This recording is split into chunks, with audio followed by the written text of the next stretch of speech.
You have the access to the infinite. Your nature is part of the divine, and the divine is ever giving, ever pouring forth with anything and everything that is needed.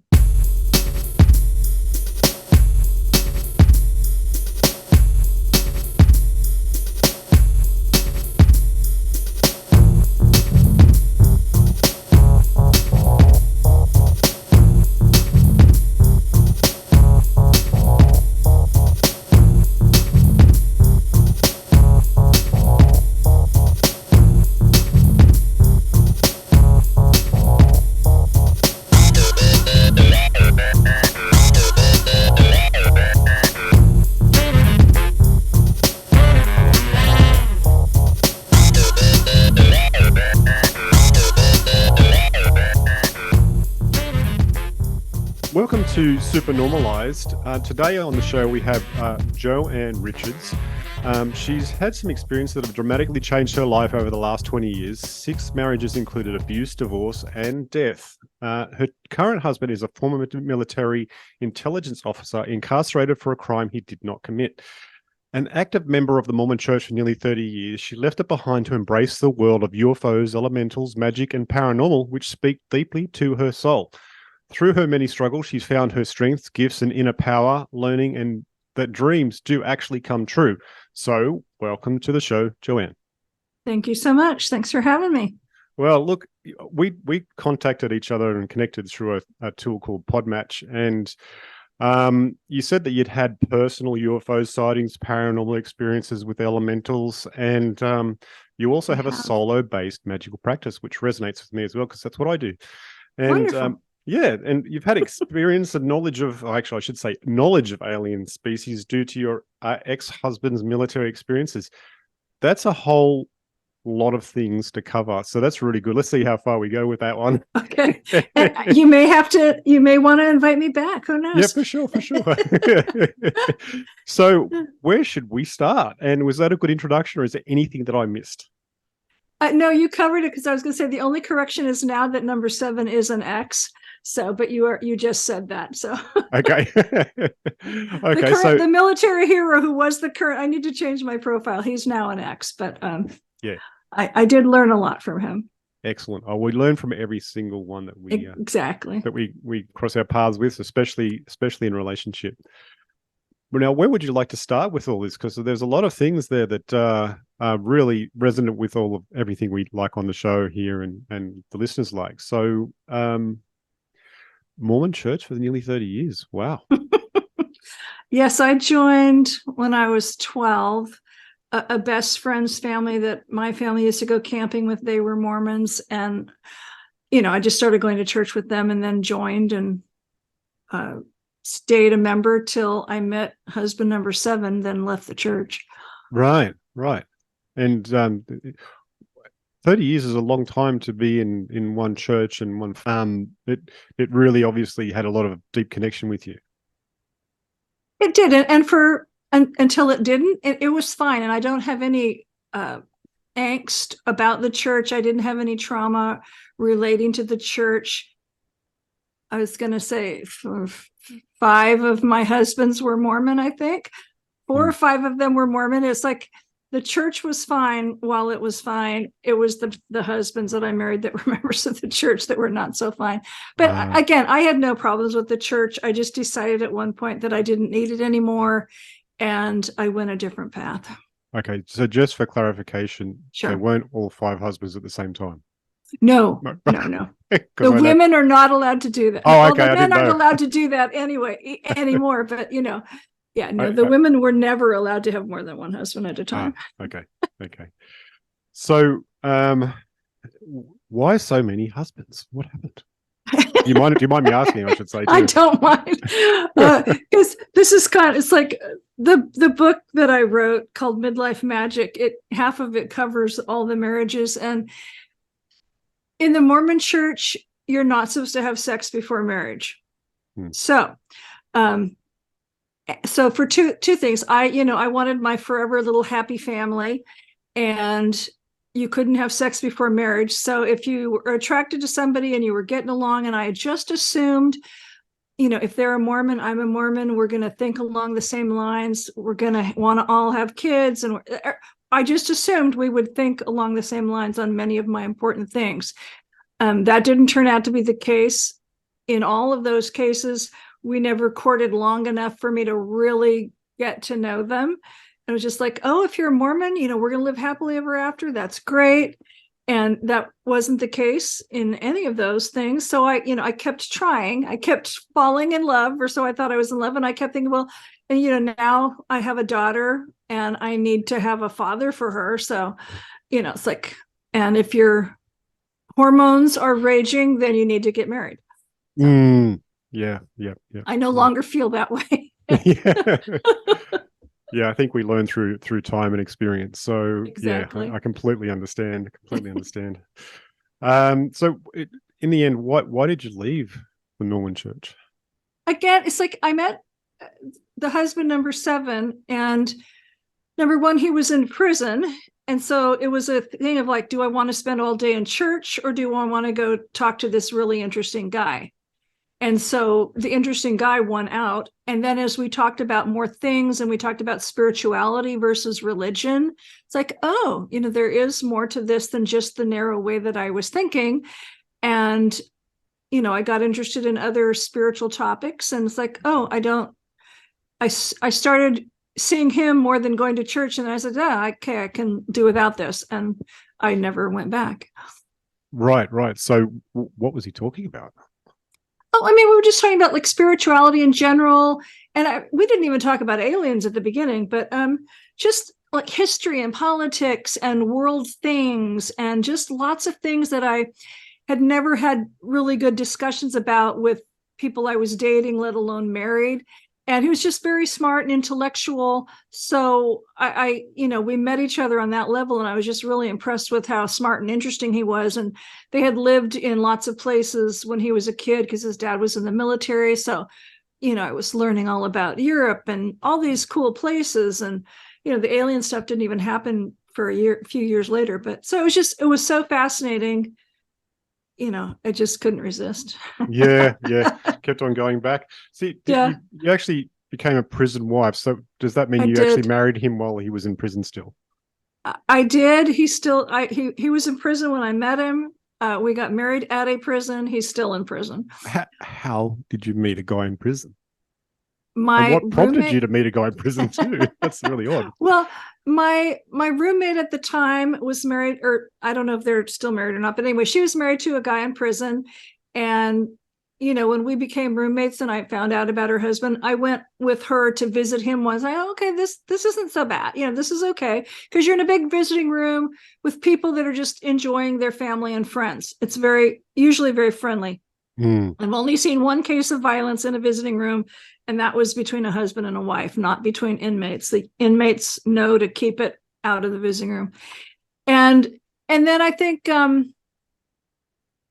probably through him, through the two of them, I met another inmate. And so we started visiting for a while. And then she came home one day and said, oh, I met this really smart guy, and he's close to my, he was close to my age, and he's visiting with his mom. He's really nice. He's really smart, blah, blah, blah. And I said, well, smart would be a new kind of boyfriend for me. So I'll go for that. And so we started writing, and then I got approved to visit. So after a couple of months, we started visiting in person, and then that was it. We courted for 5 years, got married in a prison, and we just barely got divorced last month. So, wow. So we were married for 20 something years. Well, it's fantastic. 5-year courting. That's fantastic. But, it's like we were both in our 40s. So there was no rush to get married. Yeah. There was no, and, it's like, so, but after a certain point, it was more like, and now I look back at it, it was more of a practicality. It's like, it's better for an inmate. Not that we weren't, getting along and that we weren't attracted to each other, but it was like, it's better for an inmate to have a wife in case they need some advocating. Yes. Not that he couldn't stand up for himself, and not that he didn't know how to deal with the system, but sometimes, somebody needs to advocate for you or write a letter or make a phone call. And that looks a lot better coming from a wife than a girlfriend. They don't listen to girlfriends. So. Yeah, right. Yeah. Wow. Okay. So, how was it for you the day that he got out? He's never been out. Oh, he never He's got out. no, he's still in prison. Yeah. Oh, I've only known him in prison. wow. Yeah. Okay. I met him, married him, and divorced him in prison. So, Wow. And 20 years so marriage. Well, yeah, 20 years. It would have been 21 this summer. Quarter for, so I've known him for over 25 years, mm, wow. which is a really long relationship for me. So Yeah. Yeah. that part was good. Yeah. Okay. So, you've written a few things out that I can actually ask you questions on. So, what Sure. did you learn from your unhappy marriages? I learned that you need to stand up for yourself. You need to, just because you might belong to the same church, that doesn't mean you're on the same page. But, and you don't have to, it's like you need to be able to talk about hard things. And before you get married, or like, you need to know where the person, how they feel about hard or certain topics. You need to be on the same page, whether, even religion aside, you need to be on the same page about a lot of important things. So I've been, and for me it was a lot of, I don't have to be a doormat anymore. I have a voice. I need to be seen as an equal person. I don't need to stand here and put up with any kind of abuse. So those are the major ones. I want to be seen as an equal partner. I don't want to be hit. I don't want to be yelled at. I mean, yes, we all, most couples are going to argue, but you don't need to berate me, and you don't need to stand there and yell at me or hit me. Yeah, it doesn't have to be physical to, And sometimes it's financial. You don't have to make me file bankruptcy or make me spend all my money. Yeah, right. Yeah, controlled in any possible way is totally unnecessary. Right. Yeah. So, how did carrying on from all that? I mean, your husband was in jail for some reason to do with the military, and I think that has something to do with how you got into UFOs and aliens. He actually, the actual charges are first degree murder. So Yes. the actual charge was, supposedly he masterminded a murder that happened in 1982. I still to this day don't believe he was involved with that, but over time we started talking, and I learned more and more about his military history, and eventually it started coming out that a lot of his military career and that of his father's was dealing with UFOs and aliens, friendly and not friendly, and alien invasions or attempted alien invasions, and just interactions with aliens on and off this planet. And in 2004, why don't you go to this UFO conference? Like, okay. And I loved it. I just loved what I was hearing, because I hadn't done anything UFO related since watching, the Martian movies in the 1950s. So, Right. other than that, it's like, what, UFOs, huh? How could that be real? And I was just drawn in, and I knew a little bit about him at that point to know it's like, oh yeah, this makes sense. And nobody else is talking about this from a military standpoint. And so the next year I had some of his writings about his missions or operations, and I went and had a booth at that same conference. And it wasn't until, I think after that, then I started getting on a few radio interviews. And then by 2007, I was heading to England to speak at a conference. And after that, I started speaking. Well, I spoke in England 4 times at a couple of conferences. And then I was speaking in the US at several conferences. And I don't think the people were doing podcasts back then, or if they did, I didn't even know what a podcast was. So everybody had an internet radio show. Right. So you were called to England to speak at conferences. What did you speak about? Well, over time, Mark was writing different reports about different missions they had done, like on and off planet. And several of them, I mean, I have some information just on basic aliens, and then there's some on Well, in 1961, there was a conference in England between humans and non-humans and trying to create a treaty. Do we let the humans go off planet? Are we going to fight the humans? Are they allowed to buy our used spacecraft? Are they going to be allowed to weaponize space? Are we allowed to kidnap humans for whatever we want? So a lot of these things. And his dad, President Kennedy and the British Prime Minister authorized that conference, and Mark got to attend as a little kid. He was like 7 because his dad was also in charge of security. So you're seeing hundreds of species arrive in England, and then different species had to stay at different places. And, they're having all these meetings, and, how do you deal with the ones that are flying in? How do you deal with the ones that are coming in from the ocean? How do you deal with the ones that are coming in through dimensional portals or vortexes, however you want to call them? So there were a lot of logistical issues and security issues and all these committee meetings. And one of the biggest takeaways from that whole thing was that humans were banned for the next 50 years for open communication. Civilians were to have no open communication with aliens for the next 50 years. So Right. that's why you don't hear a lot about personal interactions with civilians. The military, yes, the military has been having interactions with them for a long time, but so that Right. was that one. And then 10 years later, they had one in Iran, and Mark's dad was still security, and Mark was, by then he was a young adult, so he was also part of a UN security force, and there were hundreds more that came because they were so fascinated by the first one. Yes. Wow. Okay. Yeah. What an experience Mark had. That's really odd and interesting. Yeah, so he's been around aliens since he was a little kid. But Yeah. Yeah. And by proxy, you talking about all this stuff and being exposed to it by knowledge, has that right. opened you up to any contact at all yourself?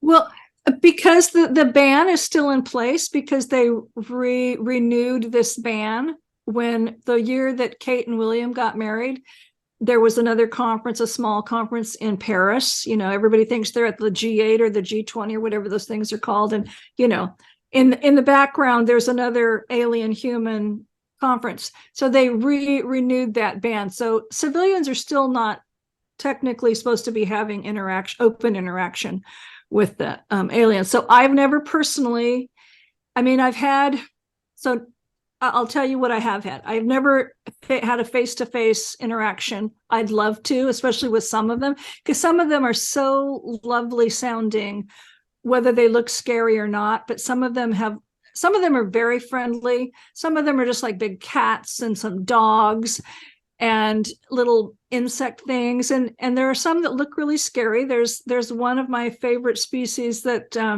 is like the velociraptors from Jurassic World, the movie. So those things are real, and they still exist in that form, and they're very scary. And if you piss them off, they can eat you or will eat you, or they'll gut you. They can kill you in an instant, but they're also very friendly to humans, and they have some delightful qualities. So, and the aliens, many of them are very spiritual.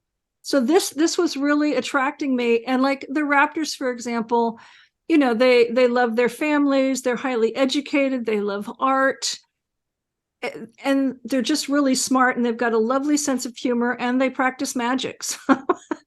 And if we have time, I'll read you a couple of their quotes. But it's just the whole thought of all these different beings being from so many different places, that kind of puts us in our place, because their civilizations are so much older than ours. Yeah, of course. Yeah. So Yeah. I'm just fascinated, and I love the sociology of it all. I Yes. don't want to go fight them. I don't want to be in the military, but I would love to sit down and meet with them and just chat and have Right. tea. Well, look, I can disclose I've actually had my own encounters myself, Oh, cool. and one of them was with I don't know what it was, but I was working in artificial intelligence writing software back in the late 90s, and we were doing like a branch of AI which was related to probability, and I got this sort of thing happening with like my business partner. We were actually specializing in it, working for a distribution industry, trying to solve problems, which was contact between different databases. So they just all Oh, wow. click and talk.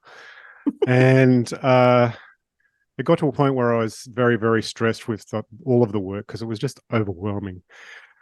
And I had seen a psychic at the time, and she said, look, the people you're working with aren't what you think they are. Exactly. And then not long after, it was revealed that the guy I was working with was completely, if not mostly, possessed by one of these entities from another dimension. And I actually happened to see him manifest in full form in front of me one time and tried to tell me that we've got to finish this project and you have to finish it with me, and very angrily. And the actual my friend, who was my business partner at the time, when he formed back into himself, had no recollection of what just happened. And another time he manifested at work. I walked into work and he happened to be there talking with two other people, but he was in his form and I could see him, but those people weren't running out of the room. So I figured that I'm seeing him for a reason that I can't understand, and they're not running out because they can't see him. So I'll just go downstairs and have a cigarette, because I was smoking at the time, and think about what's going on here. And not long after that, I quit. I was like, no, I can't finish this project. I don't want to be part of it. Because the guy, it was malicious alien. Yeah, you're making me cry. Oh, sorry. No, I mean, because I get what you're saying. And I will say there are numerous alien species that are AIs. Yeah. And most of the ones I've heard about are not friendly. So it kind of, it's like we all love technology, and a lot of our technology, I think we would agree, comes from non-humans or work with them. And sometimes it's because of a weird treaty, well, we'll let you have this many people if you give us this technology. So not all technology is bad, of course. We're sitting here talking to each other from two different countries. And but there is a lot, I get a little nervous when I hear how much AI is being used, and people will use that chat thingy. It's like, I'm not going to use as many chat bot things that you think I need to start using, because I'm old school and I'm not going to adapt everything that's new. Yeah. But, so we just have to be careful. So yeah, for sure. I understand. I'm I glad you could agree. recognize that. Yeah. Yeah. Well, I was getting impressions that this is not the right path to go down at all for myself and my soul. And it was a relief to quit. And yeah, I've got to say that that guy didn't have very good mental health thereafter. Yeah, they didn't do too well on him. The other beings that were making contact with me at the time they said they'd take me out if I didn't quit anyway. So, so I was like, okay. Yeah. So I would say I think probably one of the last times I spoke in England, because I spoke at a particular conference like 4 times, and then I spoke at a couple others, but the one that I spoke at 4 times, I just loved being there. But and usually, especially when I'm in England, usually when I'm speaking, I can feel that there's beings behind me. Yeah. And one of them is usually always my father-in-law, or I still call him my father-in-law. I guess you could say he's my ex-father-in-law, but he and I get along still. And he's not alive, and I never met him when he was alive, but we're good friends. And then there's usually angelic or elemental or, very definite, strong spirit beings. But this one time, because I always close my talks with this one quote, and hopefully we'll have time to share it, by a Raptor senator who gave a speech at the 1971 conference, and he was like 300 years old at the time. And I started giving that quote, and I got the hottest feeling from whoever was behind my right shoulder. And it was phenomenal. It wasn't him, but I could tell it was a Raptor. And I had like 3 psychics come up to me after the talk, and they're going, "You wouldn't believe what we saw while you were giving the talk." And this one guy who never has believed anything I said, he goes, "I never really believe when you give these talks." And I go, "I know," because I could see him rolling his eyes. And but I wasn't going to get into it with anybody. But he goes, "When you started giving that quote, there was a reptilian behind you." I go, "I know." It's like, okay, I believe that part. And these other 2 psychics all confirmed what he said, because I couldn't turn around, and I didn't see it. I've never seen it, but I could feel it. And it was like, it was just like so cool, because like that's how I will get my confirmation about things. And I know that one of my spirit guides is a raptor sorceress who I think she's still alive. She's very old, but I think she's still alive. And she's come through a channeling medium that I work with. And she doesn't like to do that very often, but at least once she came through so I could hear her voice and learn her brilliant. name. Yes. And you know, if you're in tune with spirit, you just know that it's real. Yeah, I know what And you mean. it sounds Exactly. like you get that. So Yeah, I you know, totally get that. yeah. So I mean, that's the whole cool side of this alien stuff that I love, Yes. because it's like, you know, like I said, one of the times I was in England, I went by like a real estate office, and I guess they just call them estate offices. I don't know, whatever, you know, the real estate people that sell you property. And there was this beautiful manor house. So I looked up online the video. It's like, oh, this old, like remodeled Georgian or Edwardian manor house in the English countryside, not far from where I was staying. And I go, you know, came back to California and told the ex, and was like, oh, there's this beautiful house. It's got fields, it's got a stable, it's got a garden. You know, our alien friends could just land right there and we could all have tea, and there's enough room for the family, and just let's write a check. Not that we had the money, but you know, let's just write a check. You know, we'd need that property. It's like, I want that kind of property where my alien friends can come visit and not, you know, be afraid that they're going to get shot down or something. But yeah, that's right. You know, Yeah. someday I'll have tea with my alien friends. They'll turn up at the probably most least expected time usually. So I know. I'm waiting. They, you know, and I think before, as COVID was hitting, you know, there are some species that really want disclosure and more open communication with civilians and stuff. And COVID and other not so nice aliens kind of put a damper on that. So yes, you know, that's been slowed down. Yes, it does. Yeah. It does look like that's all been slowed down. All that action. Yeah. Yeah. So that speech, would you mind reading it? How long? Oh no, I would. Oh no, it's just, I only have 3 paragraphs. It's just part of it. I don't even know his whole speech, but it says the gap. Yeah, it's just 3 paragraphs. So.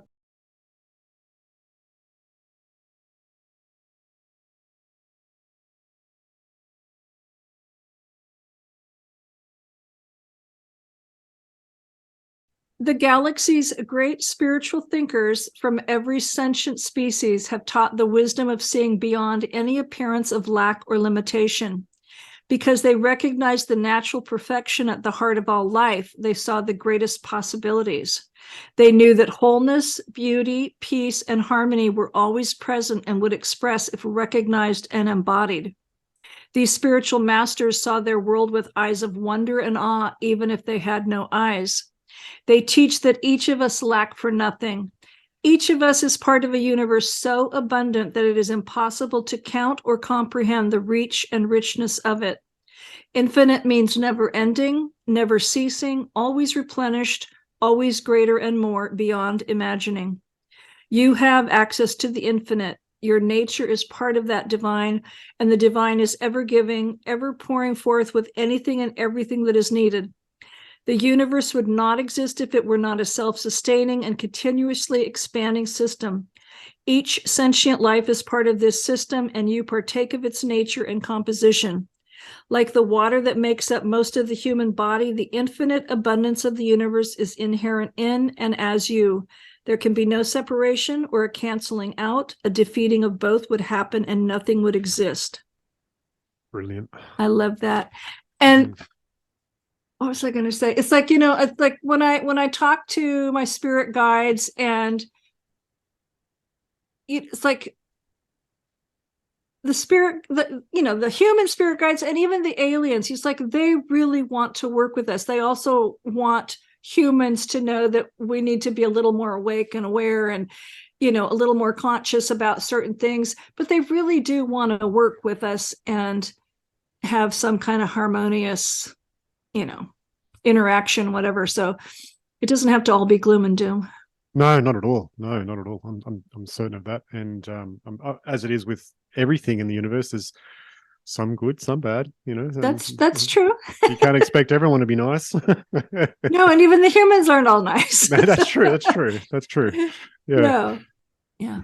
And you know, the thought just came to me. It's like, yes, this is an alien speaking, and he's talking about all worlds, all civilizations looking at each other that way. And even just a small part of that, if we just looked at our fellow humans like that, we'd be so much better off. And as I move forward and leave another marriage, my whole mantra is like, being open to new possibilities and changing my life and following my path and my dreams. And because I'm getting up there to retirement age, so it's like, what do I want to do next? It's like, what else do I want to do? And what, because my daughter keeps saying, you're not dead yet. And it's like, no, I've got a long ways to go. Yeah, where does your story lead you now? Yeah, there's just so much to do. So true. Yeah. Okay, so you did touch on the fact that you experience and maybe do a little magic in your life, and that you did talk about before that one of your guides is a reptilian sorceress. Has anything come through from her? And no, and I need to go back to working on. I need to figure out or learn better how to talk to her myself. And sometimes when I'm thinking, I just will talk to her, not that she answers me. But she doesn't like to come through the channeler. So, but I know, yeah, she doesn't. And I know she's real. So that's a skill I need to do on my own. Yeah. So, but, like the raptors do have, the raptors and I think other species do have sorcerers and sorceresses. I don't know if they have any male sorcerers, but they do have sorceresses. Yes. So, okay. And my practice is, I wouldn't say, I would probably follow the traditions more of the British or Celtic traditions. I'm not necessarily Wiccan. I'm not any necessarily modern witchy tradition. I do take classes from different groups, and I do, certain spell work things on certain sabbats and the quarter moons and things like that. And I set intentions, and I have a gratitude practice, and I love being out in nature, and I get a lot of inspiration when I'm walking around in nature. So, well, you sound a lot like a modern, what they call chaos magician, but obviously the word chaos scares people, but yeah. The definition, is pretty much similar to what you just said. So, okay, I've never heard that term. So yeah, it's the new, it's what you call it, the new modern style of magic, and basically they take from all the different types of magic throughout the ages, and whatever works for you. I mean, not everything's going to work for everybody, so right. Try things, and if it works, it works, and that sounds like what you're doing. Yeah, and for me, it's like witchcraft is basically science. At least what I believe. It's basically science and honoring Mother Nature. And even the Celtic or the British witches got a lot of the witches a long time ago got a lot of their wisdom from aliens. So it's knowledge, it's common knowledge, I think, that just can be passed down. And I'm not an expert at it. I've been, I don't want to say dabbling, that sounds like it's a hobby, but and I've been learning a lot of things. And another of my spirit guides was a very strong witch in England when she was alive. So right. It's all about intention. It's all about intention. Yes. And the intention is usually to increase the probability to swing in your direction to make things work for you. Right. And it's about making your best life. So yeah, I use subtlety, and I use gratitude, and simple spell things, and not everything I want comes to pass, but it's like I do believe it works, and it's working for me. So yeah I'm in the same boat. That's exactly what the sort of way I would describe it in most ways. And and a lot of it is simple. I'm sorry, it's a lot of it is simple as listening to your intuition. And that's I think that's a lot of my practice. And, I will say, another good thing that came out of knowing Mark is, for some reason, because I was starting to open my eyes up beyond the more mature, it's like I was allowing myself to be an intuitive person. And, so you were tuning into that intuitive ability. Right. Yeah. And I probably always had it. I just never fine-tuned it or tapped into it. But yeah, the difference is being conscious of it. True. And so now I'm conscious of it, and now I let it come through when it wants to. Nice. Yeah. So do you meditate as well then? Not like I should, no. It's not a daily practice. No, I guess I get my best meditation when I'm walking around. I live in a lovely part of Portland, Oregon, and there's just lots of lovely places to walk. So, and I walk by myself. So I could say that is a form of meditation. When I'm taking a class or if I'm part of a group, there is usually meditation. So yes, I can meditate. And I've been in classes where they'll go deep into trance, and I can do that. I love that. And I just like zone out totally. But I mean, even I was on a cruise recently, and even just watching the ocean or watching the beautiful Alaskan mountains, it's like that had to be a form of meditation, because I was there to heal and tune into nature, and that worked. So yeah, coming to your senses in the purest form, and sitting in that and letting everything fall away. That's definitely a form of meditation for sure.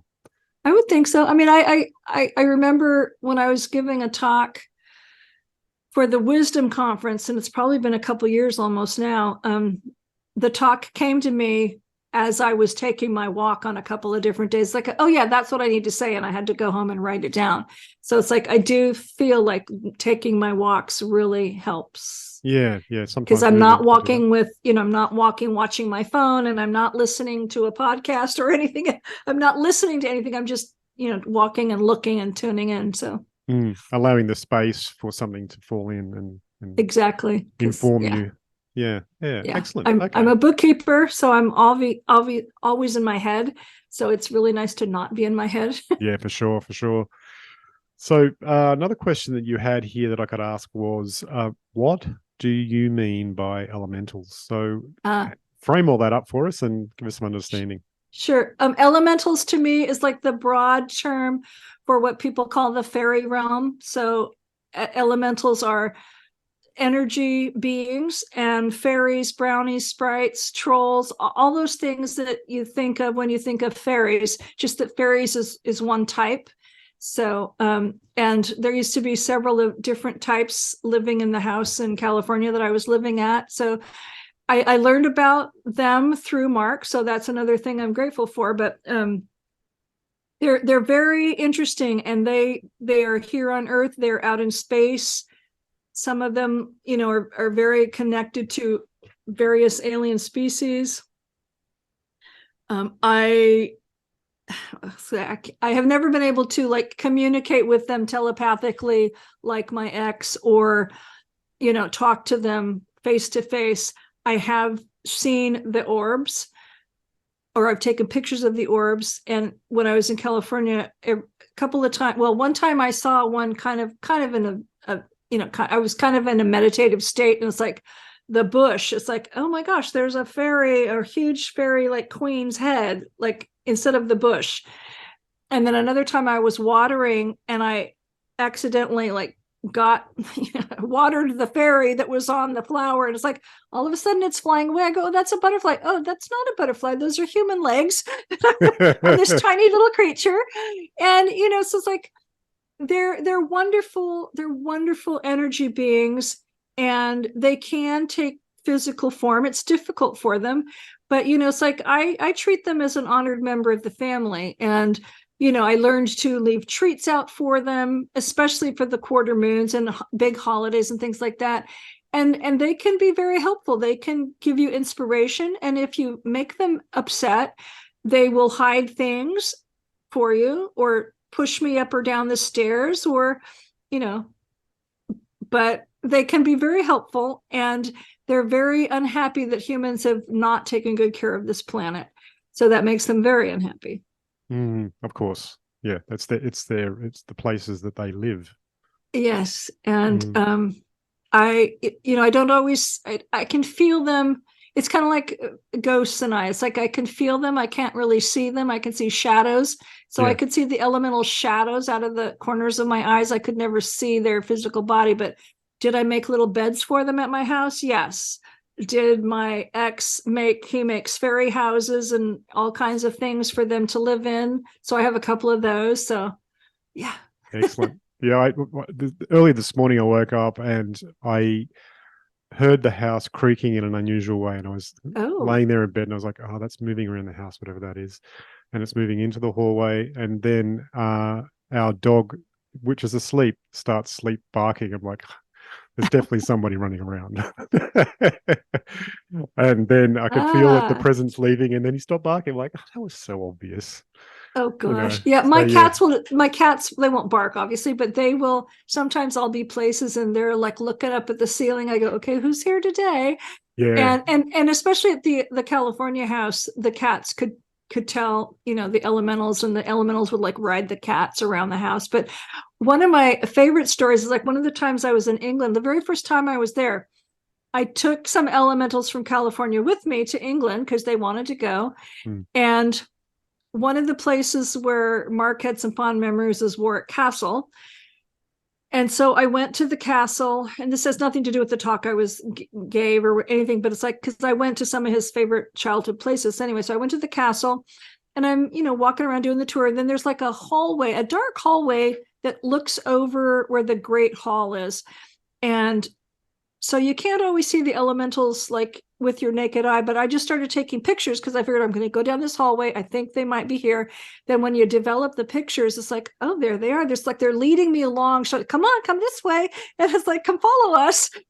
Like it was so cool because it's like, it's like I know they're there, but I love getting a little evidence that they're yeah, there. the And extra yeah, evidence. yeah. Yeah, So it was lovely. yeah. Yeah. No, it's cool. It's cool making contact with the friendly species. It And is. now we weren't going to talk about it, but I'm gonna prompt you on it anyway. What about the nasty ones? The nasty aliens that Mark talked about? Yeah. Yeah. Well, there's a couple of alien species, reptilian species that are really nasty. And one is like a distant relative of the velociraptor, the raptors that we like. They're called reptoids. And they were on the planet, I don't even know, 65. There was a huge, millions of years ago, there was a huge like asteroid that hit like the Yucatan Peninsula and pretty much destroyed everything. Well, there were some that lived on the moon and Mars and underground Earth. Some of them survived, the raptor type species. Most of the raptors we know, they had gone off the planet. But anyway, this other species, many of them survived and they evolved into more human looking. So they look pretty human. They still have weird toes, and I don't think they don't have their tails anymore. But they could, and if they walk upright on 2 feet or 2 legs, sorry. And if you're at a distance, they look pretty human. Now they can chew you up just like the raptor contingency, but they're really nasty. They hate humans. They want to take over the planet. They've done deals with numerous world leaders, and they've been behind the majority of like kidnappings, especially mass kidnappings. I would say they and the Dracos, who are from space, who don't look that way, but they're all behind COVID. They're behind terrorism. You think of what might be going on in the Ukraine and with Russia and what happened with Syria and all kinds of weird terrorism things. Yes. A lot of times the reptoids are behind that. Right, right. And they're the main ones that cause trouble, or is there more? I think they and the Dracos are the two biggest kind that cause a lot of trouble, and they're still causing a lot of trouble. Right. COVID has not gone away, and there's still terrorism going on. And because I'm kind of out of the loop with Mark now, it's like I don't really know totally what's gone on behind the scenes of the whole Ukraine Russia thing. Because often when there's a war or a conflict, there's often an alien problem. Yeah, right, right. you So know. yeah, they're So, doing but their work those are the and two that I know are really nasty. yeah, So yeah. Right. Okay. So you actually put all this together in a book as well. I put for the book I wrote. Yes. Okay, yeah, midlife magic. So half of it, talks about my blah blah blah, my childhood. Then there's like a chapter. Mark was number 7. So the first 6 each got a chapter, and Oh, Mark got 3 chapters. Basically, this is how we met. This is what I learned from him about aliens and stuff, and this is what it's like just to be a prison wife. And then I segued into, and here's my UFO experiences, here's my paranormal experiences, here's what I know about elementals, here's my witchy stuff, and here's, it's like I don't know exactly what my path is leading me to. I just know things are different, and here's I've learned things, and I'm on a totally different path than when I was a Mormon. And so that's that. Now, Mark has written several reports that I was selling. I don't no longer have my nonprofit, but I'm still selling the reports that talk about, and a lot of them I gave talks about. Yes. So there's usually a report for different things, different conferences, the alien types and different space missions and things like that. So, so my book, his reports, they're all available. Excellent. Okay. So is there any chance that you could read out a part of one of the reports that really stuck with you, that you just think, wow, I can't believe that, but it happened? I don't have any of them sitting in front of me, but I'll tell you, one of the first ones I read that he wrote was about a space mission in, I think, the fall of 1977, because right after that, I think it was before he went to prison, obviously. So 79, I think, 78, I don't know, late 70s. The humans, the government, we used to have, you think of Space Command and space fleets and the secret space program. Well, they didn't really call it that way back when he was involved, but the US and other countries had built spacecraft, and we had a space fleet, and it was called the Deep Space Fleet. And so his dad was commanding the fleet, and Mark was captain of one of the ships, and they went towards the asteroid Vesta because there was supposed to be like an alien conference out there. And on the way, his ship had a first contact with this lovely cat species, which and again, is another species I just have to meet. And their whole world is like within this sphere. And you somehow go through the exterior of the sphere, and you get into this whole inner world, and it just sits in space and everything else moves around it. I mean, not orbits around it like a sun or anything, but I don't think it moves. It doesn't orbit. It just stays there. But they're such delightful. They're like, I don't know, 8 or 9 feet tall. They like to dye their fur. They have a singing tone. They can also talk to you telepathically. And when they outstretch their arms, they're actually wings, so they could fly. And they're just lovely, and they're friendly. And I think 3 or 4 of them came back to Earth with Mark after that mission. Now, the downside is there was an invasion fleet, or there was like an ambush from some not nice aliens that attacked where this conference was going to be held. So there was this space battle that happened. So it's really hard it's like you just finished reading about these cats, and then you read that he wasn't even my husband at the time. Then you're reading that it's like, or maybe he was, but anyway, you're reading that this man you love, is just about killed in this space mission. It's like, okay, number one, these things happen. It's like, okay, it's like these things happen. And it's like, I had no idea these things were actually going on in real life. And there's cats that live in space, and he's almost getting killed. And, this is one of the reasons why, this is the involvement that the British military had. It's like, it was so cool. And that was probably one of the first things I read that he wrote, even though it was out of, he never gave me everything chronologically, but, that one in the conference in England when he was just 7, I loved reading about the different alien species. Yeah. And that just stuck with you. And wow. So, okay. So that's one of my favorite talks, just talking about the different species and what they're like. Mm-hmm. Yeah. Okay. So is there anything that I haven't covered today that you'd like to tell us all about? We haven't talked about my paranormal experiences. So yes, we could touch on that if you want. Yeah, let's go. So when I was a Mormon, one of the Mormon husbands was a funeral director. And I used to sing at church a lot. And so sometimes he would have me sing at funerals.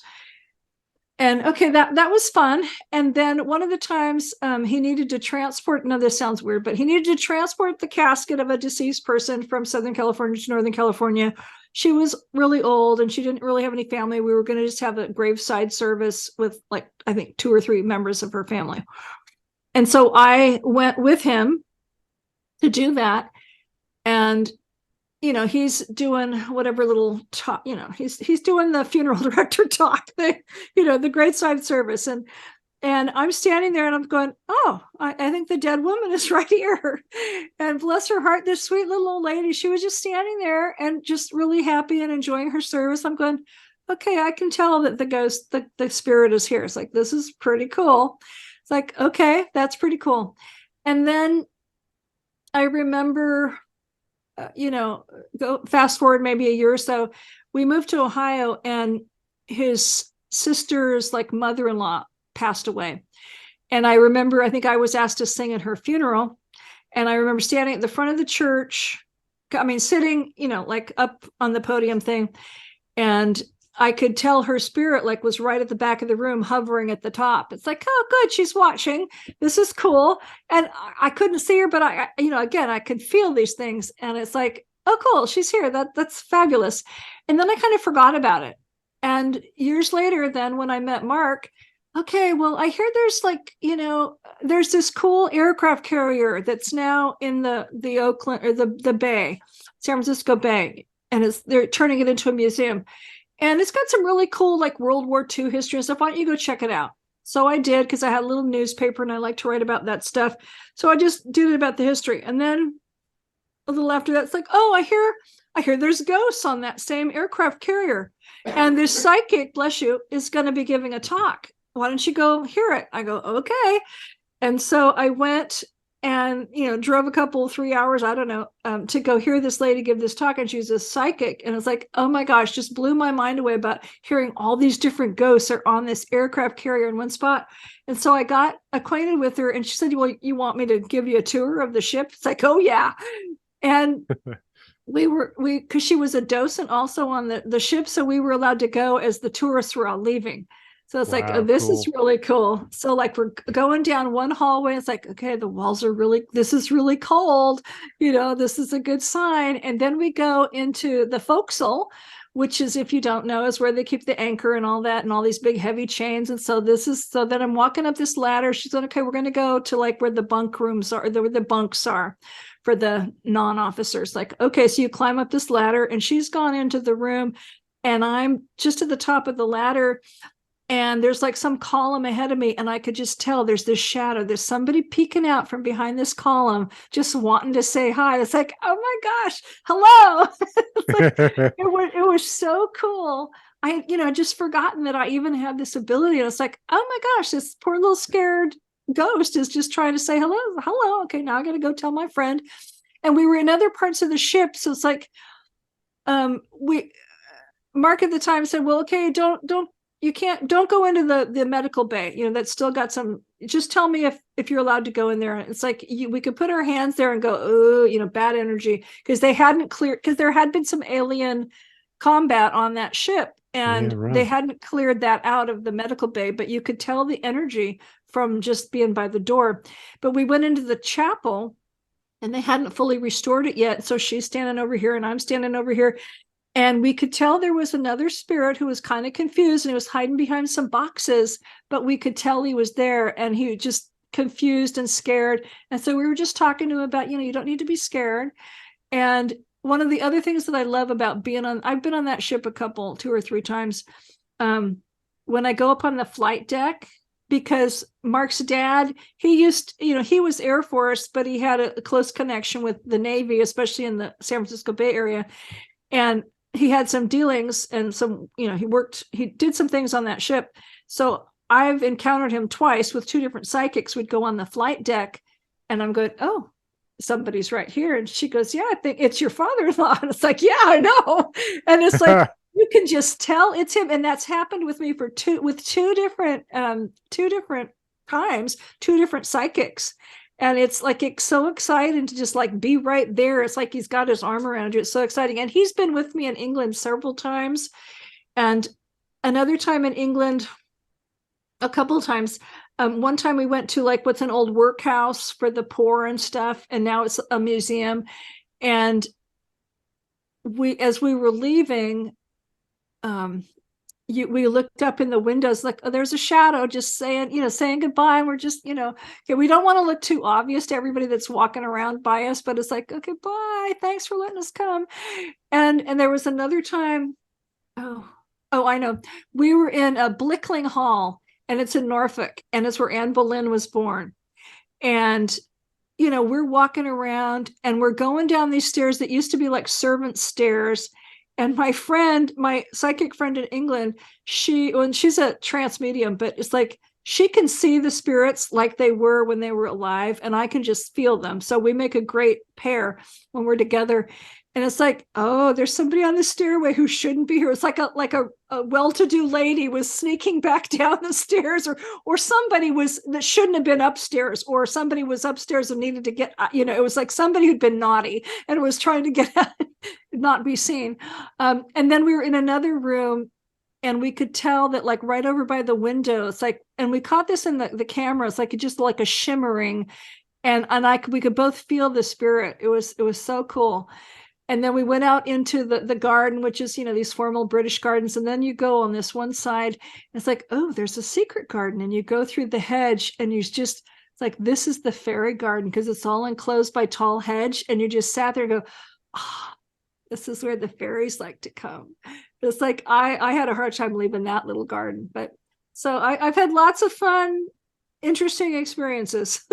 Yeah, it sounds like you've had quite a life of excitement and with contact with the other through various phenomena, and also through Mark's stories as well, and Right. even your own personal experiences of them turning up and not being physical, but even just being present. And that's fantastic that you've even allowed yourself to be able to tune into that.